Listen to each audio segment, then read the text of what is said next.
guminhawa dahil na rin sa inyong pagsisikap. Huwag ho tayong bumitaw, huwag ho tayong manlumo o mapanghinaan ng loob kapag nagkakaroon po tayo ng mga matitinding pagsubok sa buhay. Ayan, kailangan nating lumaban, kumapit sa bagong pag-asa na gaya ng aking sinasabi mga ka-idol.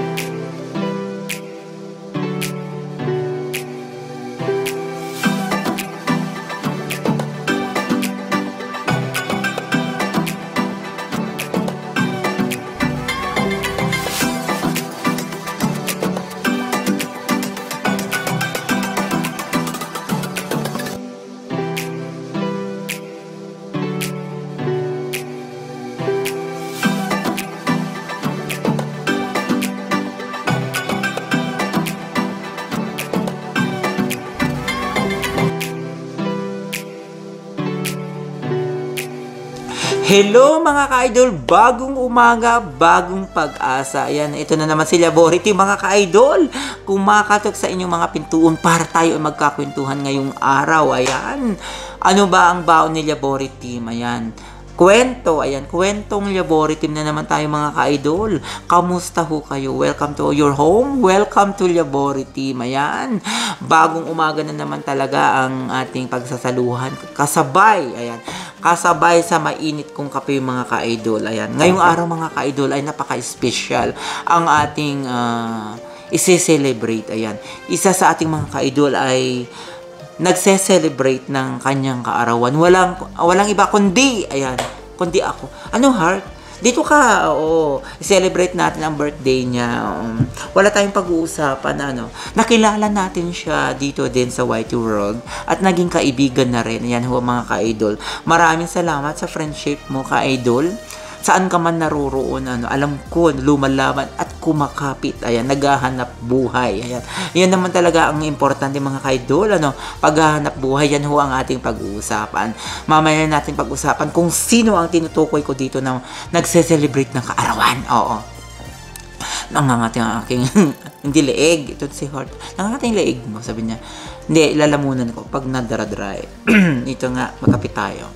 Yung nga, ano ba ang hanap buhay mo ka-idol? Ayan, lahat ng hanap buhay ay alang-alang para sa ating pamilya. Ayan, ang hanap buhay ko ay hanap buhay. Ang pag-uusapan natin mga ka-idol. Iba't ibang hanap buhay pero iisa ang ating hangarin. Ang makapagbigay ng pangangailangan sa ating pamilya mga ka-idol. Lahat ng paghahanap buhay natin ay alang-alang. Ayan, para sa ating pamilya. Ayan. Alam mo ba, Heart, ito ang pinag-uusapan natin ay napaka-importante, hanap buhay. Ano bang hanap buhay nyo mga ka-idol? Basta marangal, basta kahit gaano kahirap, basta marangal, kayang-kaya. Di ba? Ang gulo ko ngayon. Kung ano ang akin sinasabi mga ka-idol, nawawala si Labority. Dahil siguro sa ating pinag-usapan kanina. Ayan.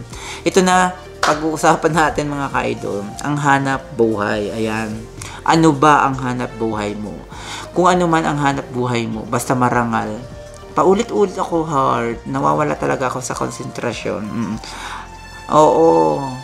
Hindi ako bigay ng magandang istorya ngayon. Nawawala talaga ako sa focus. Yes. Ang paghahanap buhay mga ka-idol ay ano ba? Hello mga ka-idol! Welcome back to Labority. Ayan, ang pinag-uusapan nating hanap buhay mga ka-idol.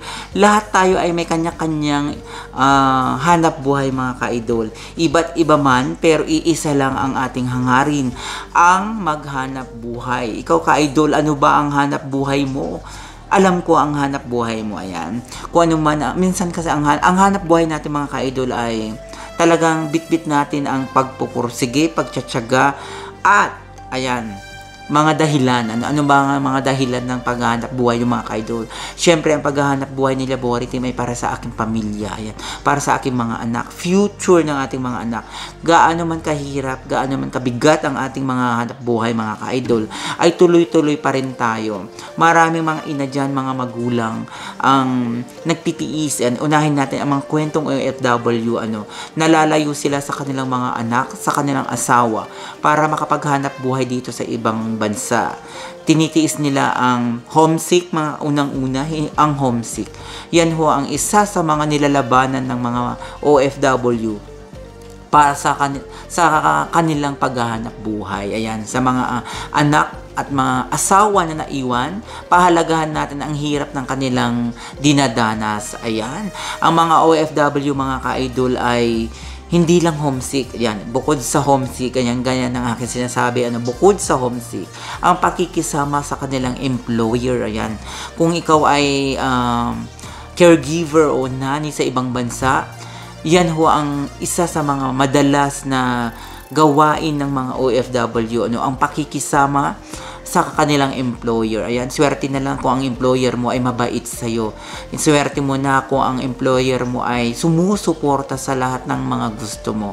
Gaya ng ating ka-idol at kaibigan nandyan, yung kapatid ko, minsan napapagod na rin talaga siyang sa ibang bansa, pero tuloy-tuloy pa rin siyang maghanap buhay alang-alang sa kanyang mga anak. Gusto daw niyang mga ka-idol makapagtapos agad. Ayan, kasi syempre tumatanda ang tao, kailangan niyang mapatapos ang kanyang mga anak para sa ganun ay magkaroon ng magandang trabaho ang kanyang mga anak, mga ka-idol, ay siya naman ay umuwi at magpahinga. Yan naman talaga importante, mga ka-idol.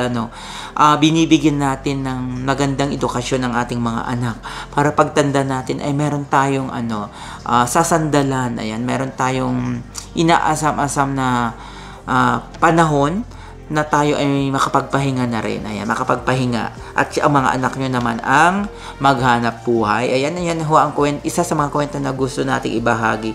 Paghahanap buhay. Ayan, mga ka-idol, mayroon ka bang kwentong paghahanap buhay? Yung ka-idol natin dyan, Heart, makinig ka. Nandito ho si Heart ulit. Nanginginig.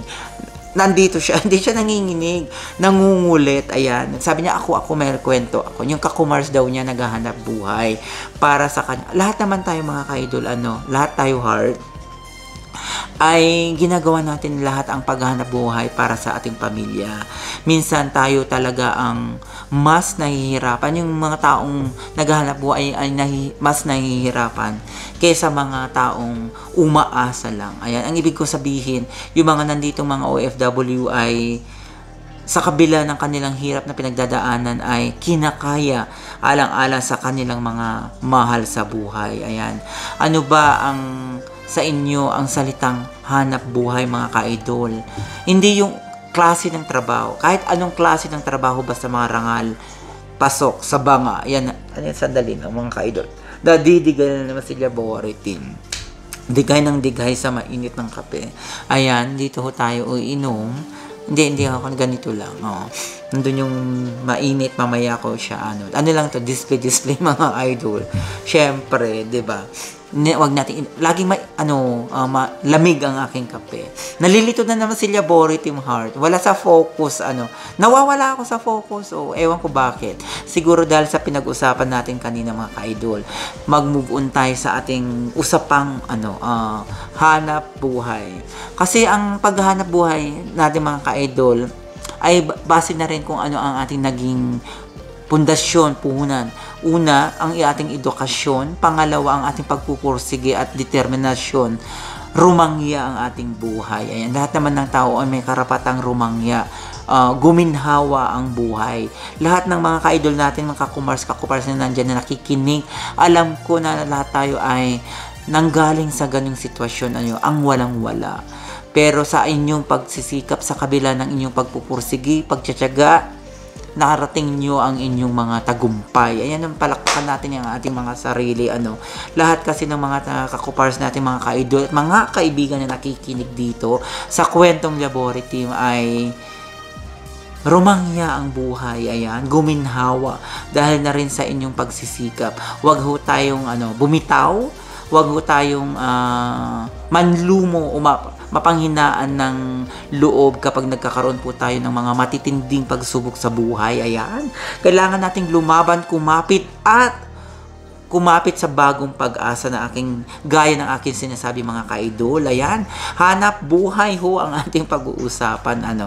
Dahil na ba to? Ang likot ni Labori Team, mga ka-idol, hanap buhay. Maraming mga OFW talaga na i-share natin dito na naghahanap buhay sa ibang bansa, iba-ibang mga kwento ang kanilang baon, ayan, pagluha. Minsan pagluha ang naging kapalit, pero tinitiis nila. Ayan, mga kumars natin dyan na palaging lumuluha dahil sa lungkot. Ayan, iba't ibang bansa, punong-puno tayo ng mga kakumars na ka-idol na andyan na nagsasakripisyo kasabay ng pagluha. Huwag ho kayong lumuha, mga ka-idol. Magpakasaya kayo, ayan, tanggapin ang katotohanan. Kaya nyo ginagawa ang bagay na yan dahil mahal nyo ang iyong pamilya. Ayan, sa mga pamilya na nandyan sa Pilipinas, ayan, huwag babanjing-banjing. Suportahan nyo ang inyong mahal sa buhay, pahalagaan ang kanilang paghihirap, ayan. Sa mga anak na pinapaaral, ayan, pinagagalitan natin ang mga ito. Sa mga anak na pinapaaral ng mga OFW nyo nandito, magtapos ay mag-aral ng mabuti. Huwag sayangin ang pagkakataon, mga ka-idol, mga kaibigan. Ayan. Maraming akong kakupars na ganyan, minsan nalulungkot sila dahil sa pinapakita na rin ng kanilang mga mahal sa buhay. Pinapaaral, hindi pumapasok. Pero sinasabing pumasok. Ayan. Paulit-ulit na ganun ang pangyayari. Gaya ng aking kakumars, 4 years ang course, nagiging 6 o 7 dahil, ayan, naglalakwat siya ang kanyang anak. Hello, iho, ayan, pagalitan natin. Kung nanonood ka, ikaw, oo, ikaw ang aking tinutukoy. Kung naglalakwatsero ka lang, itigil mo na, mag-aral, ayan. Pagbutihin ang pag-aaral dahil tanging yan lang ang iyong magiging susi sa iyong magiging tagumpay. Ayan, bukod syempre sa pagpupursig at pagtsatsaga mo, kailangan mo talagang tapusin ang edukasyon na ibinibigay sa iyo ng iyong magulang. Ayan, naibahagi natin to, mga ka-idol, dahil sa aking kakumars, yan ho ang palaging tinutukoy at ibinabahaging kwento kapag nagkikita kami. Pag-aaral, ayan, nai-stress, ayan, huwag nating stressin ang mga mahal natin sa buhay, lalo na yung mga may magulang dito sa abroad, mga ka-idol.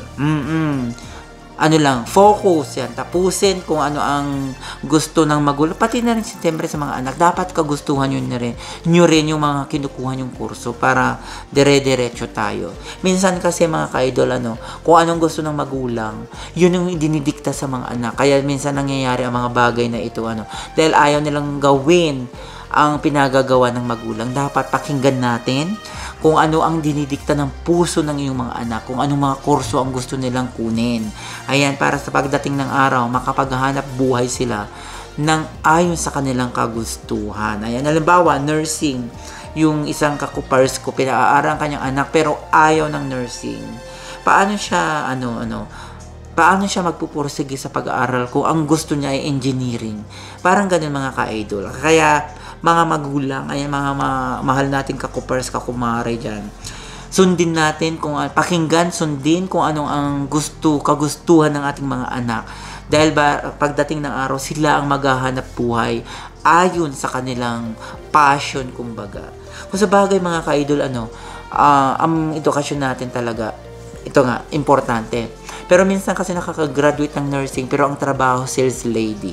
Una, walang nakikitang trabaho. Pangalawa, engineering ang natapos. Pero nasaan siya? Tricycle driver. Bakit nagkakaroon tayo di ganitong kwento, mga ka-idol? Una, syempre, hindi naman siya makapagtapos kung hindi niya gusto. Minsan kasi nalilito na ang mga bata. Dahil sa dinidikta ng magulang, yun na rin ang kinukuha. Pero sa kabila ng kwentong yung mga ka-idol, hindi nila kagustuhan. Ayun nga, gaya ng aking sinasabi, nalilito rin ako. Ang sinasabi ko, mga ka-idol, marami sa ating mga Pilipino, ayan, marami sa ating mga kababayan, ka-idol dyan, na maraming natapos, pero kakulangan po ay yung trabaho. Ayan, kaya napipilitan silang mag-sales lady, magtrabaho sa mga restaurant, magtrabaho sa pabrika, kahit kapag tapos sila ng mga nursing, mga ganon. Marami tayong mga kakilala na ganyan, yung pagkakataon, yung chance ang wala na ibibigay sa kanila. Ayan, dapat yung kuning kurso para makapaghanap buhay, siguro yung in demand. Ayan, in demand na kurso. Nasa din yan, bata yan, magtiyaga din sa pag-a-apply, wag sumuko. Marami din tayong kakilala dyan na nakapag hindi natanggap sa una, nalulungkot, naghahanap na lang ng ibang pamamaraan, gaya ng sinabi ko na ay hindi ako para dito. Hindi ako pwede sa ganito, ganyan. Kaya nababaling sa ibang trabaho ang ating mga ka-idol nandyan. Sana, mga ka-idol, ang sinasabi ko, naiintindihan nyo, yan. Hard na intindihan mo ang sinasabi ko. Yung punto ko, oo. Nakapagtapos ka ng nursing, halimbawa, tapos wala ka namang mapasukang trabaho dahil punong-puno na.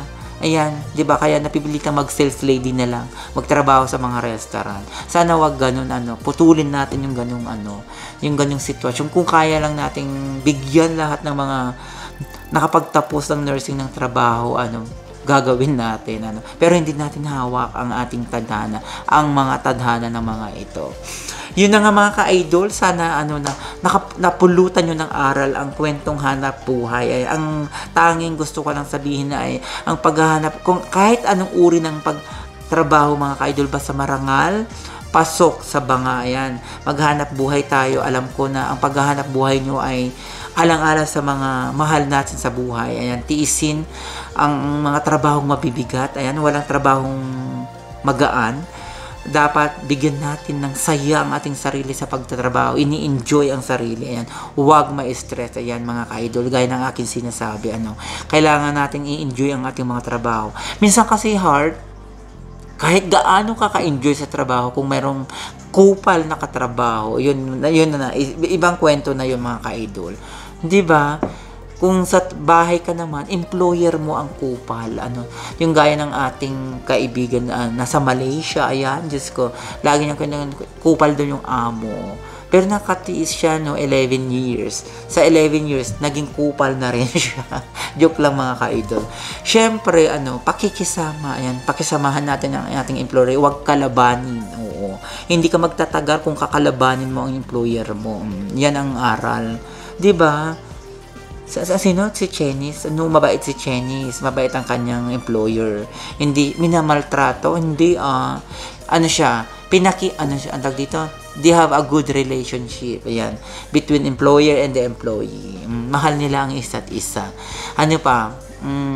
Mga ka-idol natin, si Joe Amore, 3 ang trabaho niyan. 3 ang trabaho ni Joe Amore kahit sa gitna ng pandemya. Paano kaya na ginagawa? Ako din naman 3 trabaho, pero sa gitna ng pandemya, siguro 5 mas. 1, 2, 3, 4, 5, ganon. Tapos pasok na siya. 10 mas ang gamit niya. Tingnan nyo naman, hindi nagkasakit ang ating ka-idol na si Joe Amore. 1, 2, 3, 10 mas, tapos pupunta sa party, kaya tapos ng party, nagtatanggal pa siya ng mask. Tapos may face shield pa yun, overprotective ang lola nyo. Ayan. Yan na nga, mga ka-idol, napapahaba na ating kwentuhan, Basta ang hanap buhay natin ay marangal, go lang, mga ka-idol. Ayan, isipin natin lagi ang paghahanap buhay natin ay para sa ating mga pamilya. Tiisin natin ang hirap, tiisin natin ang mga kakupal na katrabaho, ayan, kakupal na kakumars, sabi mo ganun, hindi. Yan, pagtiyagaan natin lahat ng ating mga ginagawa, ayan, i-enjoy ang sarili, paulit-ulit sa Jabori Team, ayan, mga ka-idol, napapahaba na ang ating usapan, magkita-kita tayo bukas, sa panibagong araw, panibagong pag-uusap at kwentuhan. Ayan, sana nakapulutan nyo ng aral, mga ka-idol. Ayan, pasensya na. Ayan. Gaya ng aking sinasabi, mga ka-idol, bago umalis ng bahay, huwag kalimutang hagkan at yakapin ang inyong mga mahal sa buhay dahil kung sa inyong pag-alis, ayan, hindi nyo alam kung anong mangyayari sa inyo. Ayan, mga ka-idol.